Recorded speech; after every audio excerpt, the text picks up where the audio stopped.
है आप सेवा समायोजन। सबसे पहले तो यही है कि सेवा समायोजन होगा तो हम लोग को उनके बराबर का माना जाएगा। इंटरव्यू देने के बाद हम लोग सब यहाँ पहुँचे हैं। इसके बाद सर हम सबको सौतेला व्यवहार किया जाता है। सौतेला व्यवहार इस तरह किया जाता है, हम सबको टाइम से सैलरी भी नहीं मिलता है सर। हम सबको सरकार को एक ही पुकार है कि हम सबको सेवा समायोजन कर दे। के माध्यम से हम सभी साथियों का बात पहुंचे ताकि हमारी सरकार बात सुने और हम लोग सेवा समायोजन करे। देखिए, चुनाव अब कुछ ही महीनों में है। ऐसे में अब सभी कर्मी जो है अपनी मांगों को लेकर के गर्दनी बाग पहुंच रहे हैं, चाहे वो किसी भी विभाग के।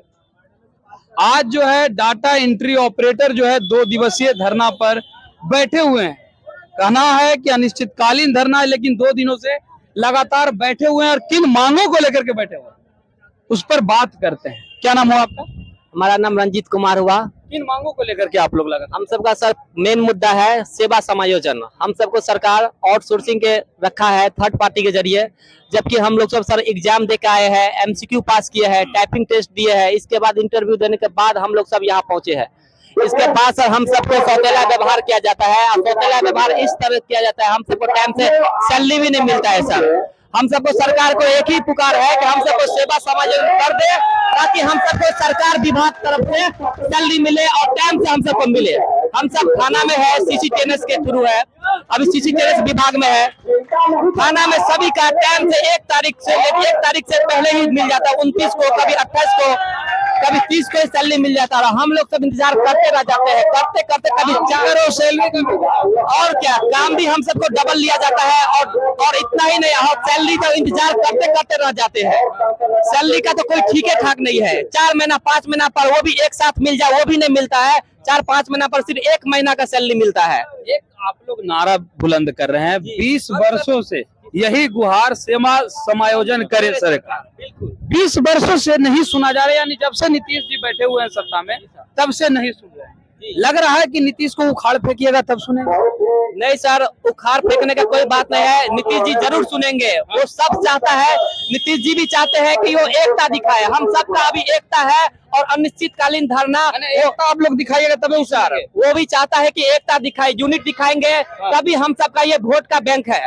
एकता ही नहीं रहेगा तो कुछ नहीं रहेगा। हम सब एकता दिखाए हैं और इस बार नीतीश सरकार भी सुनेगा। हम सबका माननीय नीतीश जी से एक ही पुकार है, हम सबका एक ही पुकार है, हम सबका सेवा समायोजन किया जाए। और हमारे घर से जैसे 7 परिवार है, सोचिए दोस्तों 22,000 परिवार में 7 ही गुना करिए तो हम लोग सबको 1.5 लाख होता है। और 1.5 लाख वोट नीतीश जी पर बहुत भारी है। हम सब ये लोग देंगे, हमारे परिवार देंगे, दोस्त लोग सब देंगे। अगर नहीं दिए तो हम लोग सबका सेवा समायोजन हमका पूरा उम्मीद है नीतीश जी सुनेंगे। नहीं देंगे तो हम लोग सब भूख हड़ताल कर देंगे, यहीं पर मर जाएंगे।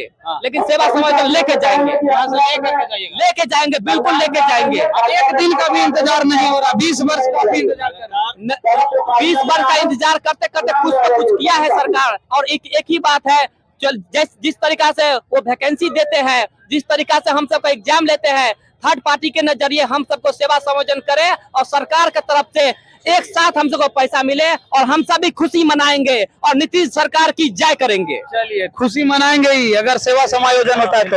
आप हमारा यही अति है कि हम लोग का मांग यही है कि सेवा समायोजन करे सरकार। और आपके चैनल के माध्यम से हम सभी साथियों का बात पहुंचे ताकि हमारी सरकार बात सुने और हम लोग सेवा समायोजन करे। लेकिन अगर बात की जाए तो 20 वर्षों से लगातार मांग कर रहे हैं सेवा समायोजन के लिए, सरकार सुन नहीं रही है। क्या लगता है कि सुनेगी? इलेक्शन के माहौल है, हो सकता है सर हम लोग पे ध्यान दें, माननीय मुख्यमंत्री जी हम लोग पे देखें। राजस्व कर्मचारी तो जाकर के बैठ गए, धरना प्रदर्शन करने के लिए आए, करीब 8 दिन 10 दिन आए, कई साल से कर रहे हैं, लेकिन सुन नहीं रहा सरकार। अब सुनेगी। अब हम लोग अनिश्चित काल पे उतर चुके हैं, जरूर सुनेगी सरकार, क्योंकि हर एक कार्यालय में काम बाधित हो रहा है जो हम ही लोग करते हैं, जिसके लिए हम लोग सेवा समायोजन करे सरकार, यही गुहार है। बस अगर ना किया जाएगा तो अनिश्चित काल पे हम लोग टिके रहेंगे। सरकार को उखाड़ फेंकिएगा? नहीं, सरकार नीतीश जी रहेंगे। हमको उम्मीद है कि वो हम लोग सेवा समायोजन करेंगे। क्या कहिएगा भैया आप? का यही कहना है कि जो हम लोग सब लोग मिलके सभी साथी सभी विभाग में कार्यरत है, डाटा एंट्री ऑपरेटर हैं, सभी का एक ही मांग है कि सेवा समायोजन हो।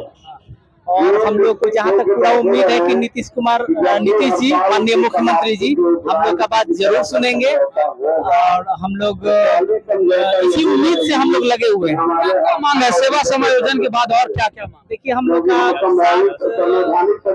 का ये जो 11 सूत्री मांग है, फर्स्ट में जो है देखिए हमारा सबका 11 सूत्री मांग है, जिसमें से हमारा सबसे इम्पोर्टेंट बीबीआई मांग है सेवा समायोजन कर दे। ये सेवा समायोजन में ये 11 सूत्री मांग है, हम सबको अपने आप पूरा हो जाएगा। नहीं तो ये 11 सूत्री पूरा मांग करे, हम सबका जिस तरीका से मेहनत करते हैं, जिस तरीका से हम सब जॉब करते हैं, उसी हिसाब से हम सबको सैलरी मिले और सरकार सेवा समायोजन करे। हम सभी का इसी में खुशी है। सेवा समायोजन आज ही कर देगा सरकार तो हम आज ही धरना पर छोड़ के अपना अपना जॉब पर लग जाएंगे और अपना मेहनत करेंगे। क्या कहिएगा? सेवा समायोजन की मांग की जा रही है, 20 वर्षों से अभी तक नहीं सुना। हम लोग का एक ही मांग है, सेवा समायोजन किया जाए। और अगर नहीं सुना जाएगा तो हम लोग अनिश्चितकालीन धरना पे है ही, उसके बाद भूख हड़ताल करेंगे। और आगे कीजिएगा। लेकिन 20 वर्षों से क्यों नहीं किया गया सेवा समायोजन?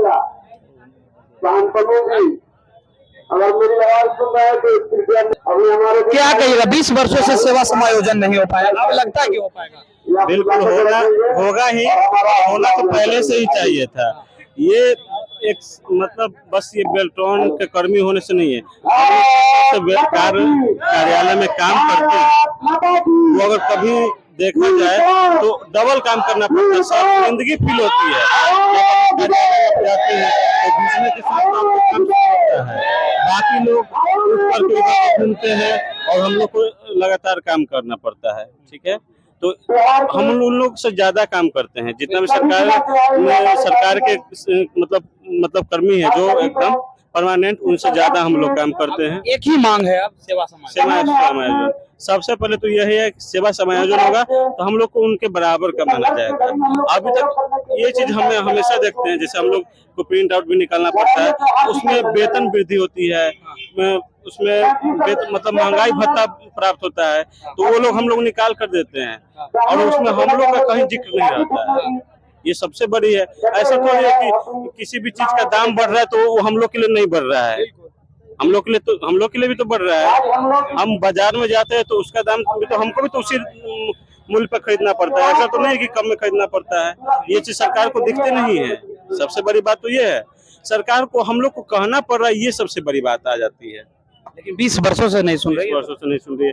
2018 में जैसे कि अभी मुकेश भैया कह रहे थे, 2018 में बेल्ट्रॉन के महाप्रबंधक जो राहुल जी थे, उनका लेटर है, लेटर के थ्रू वो सरकार से कहे थे कि प्रत्येक वर्ष बेल्ट्रॉन के मतलब आउटसोर्सिंग के तहत अगर वेतन भत्ता की मतलब मानदेय दिया जाता है, हम लोग को तो सबसे पहले बात है कि वेतन नहीं मिलता है, हम लोग को मानदेय मिलता है। एक तरह से मतलब कि रोज डेली बेसिस पर जो काम करते हैं तो उसका भत्ता मिलता है, न कि सैलरी मिलता है। सैलरी नहीं मिलती है। ये है तमाम डाटा एंट्री ऑपरेटर जिनका कहना है कि समायोजन किया जाए। इस समायोजन में 11 मांगों को लेकर के प्रदर्शन कर रहे हैं, 2 दिनों से लगातार गर्दनी बाग में बैठे हुए हैं। लेकिन अब देखना है कि क्या 20 साल से जो सरकार इनके समायोजन की बात नहीं मान रही है, क्या अब मानेगी। फिलहाल इस खबर में इतना ही, धन्यवाद।